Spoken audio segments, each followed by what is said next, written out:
तो आज मैं आपको एक अनोखी रहस्यमय कहानी सुनाऊंगा। अगर आप चैनल पर नए हैं तो अभी सब्सक्राइब कर ले तथा कहानी पूरा देखें। अंत में एक अनोखा रहस्य छुपा है। धन्यवाद। तो सुनिए।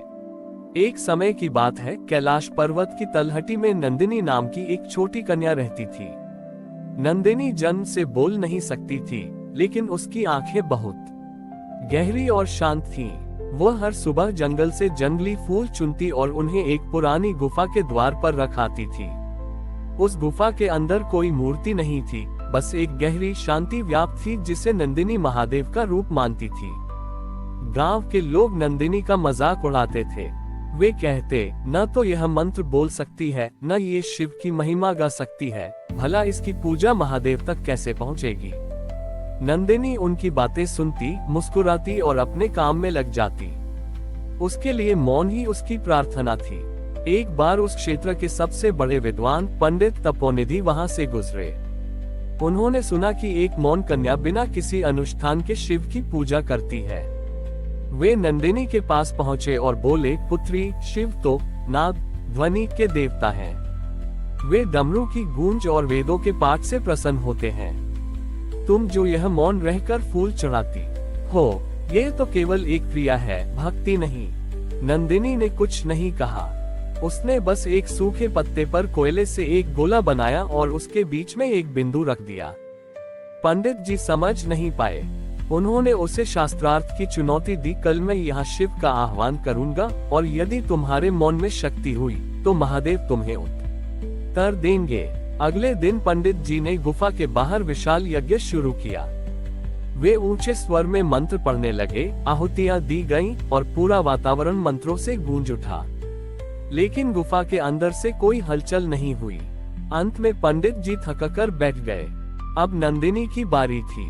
नंदिनी गुफा के भीतर गई। उसने कोई दीपक नहीं जलाया, कोई मंत्र नहीं पढ़ा।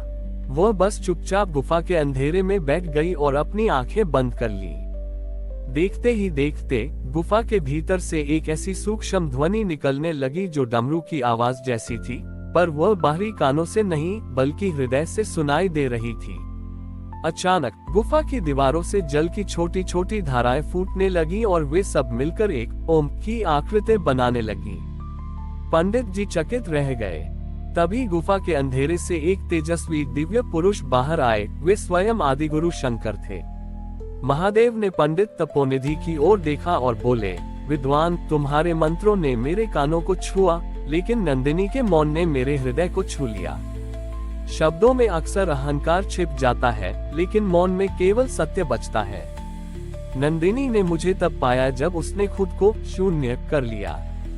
नंदिनी की आंखों से आंसू बह निकले। महादेव ने उसके माथे को छुआ और पहली बार नंदिनी के कंठ से एक स्वर निकला, लेकिन वह कोई शब्द नहीं था। वह एक मधुर नाद था जिसने पूरे हिमालय को स्पंदित कर दिया। पंडित जी का सारा पांडित्य धूल में मिल गया और वे समझ गए कि शिव को शब्दों के जाल में नहीं बल्कि मन की गहराइयों में मौन होकर ही पकड़ा जा सकता है।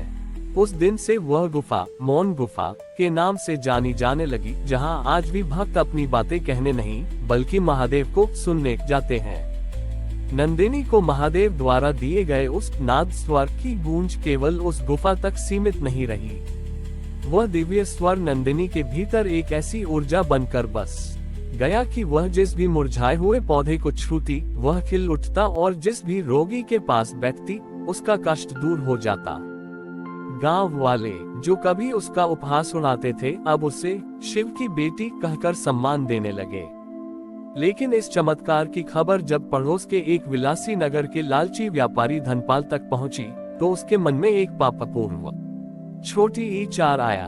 उसने सोचा कि यदि वह नंदिनी को अपने साथ नगर ले जाए तो वह उसके दिव्य स्वर और चमत्कारी स्पर्श को बेचकर अपार धन कमा सकता है।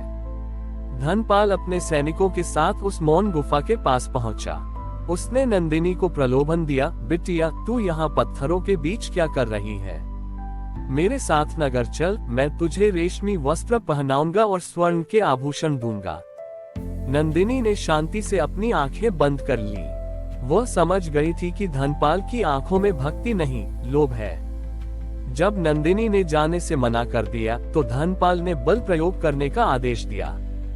जैसे ही सैनिकों ने नंदिनी को हाथ लगाना चाहा, पूरी गुफा एक भयानक गर्जना के साथ कांपने लगी।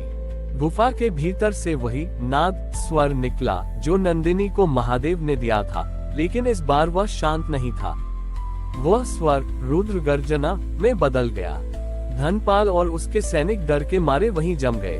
तभी गुफा के अंधेरे से महादेव की एक विशाल परछाई प्रकट हुई। महादेव साक्षात नहीं लेकिन उनकी गूंजती हुई आवाज ने कहा, मूर्ख मानव, तूने शांति को कमजोरी समझने की भूल की है।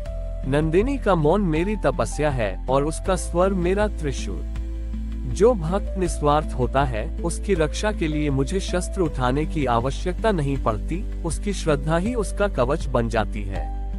अचानक गुफा से ठंडी हवाओं का एक ऐसा झोंका निकला कि धनपाल का सारा स्वर्ण और उसके सैनिकों के अस्त्र शस्त्र मिट्टी में बदल गए। धनपाल का अहंकार पल भर में टूट गया। उसे समझ आया कि जिसे वह धन से खरीदना चाहता था, वह तो स्वयं सृष्टि के स्वामी की संपत्ति है। वह रोते हुए नंदिनी के पैरों में गिर पड़ा। नंदिनी ने दयाभाव से उसे उठाया और वही सूखा पत्ता उसकी ओर बढ़ा दिया जिस पर उसने बिंदु बनाया था। धनपाल को अब उस बिंदु का अर्थ समझ आया। संसार की सारी संपत्ति अंत में एक बिंदु के समान छोटी है और केवल आत्मा का परमात्मा से जुड़ाव ही अनंत है। नंदिनी ने अपना पूरा जीवन उसी गुफा में महादेव की सेवा में बिताया। वह कभी नगर नहीं गई, लेकिन बड़े बड़े राजा और ज्ञानी उसके चरणों की धूल लेने उस पहाड़ पर चढ़कर आने लगे। नंदिनी ने सिद्ध कर दिया कि महादेव को पाने के लिए संसार को छोड़ने की जरूरत नहीं है, बस संसार के प्रति अपने लोभ को शून्य कर देना ही काफी है। हमारी और भी आध्यात्मिक एवं अनोखी कहानियां देखने के लिए हमारे चैनल पर जाएं तथा धार्मिक एवं पौराणिक अनोखी कहानियां हमारे चैनल पर है। कृपया जाके देखें तथा हमारे चैनल को सब्सक्राइब करके रखें और वीडियो लाइक जरूर करें। धन्यवाद।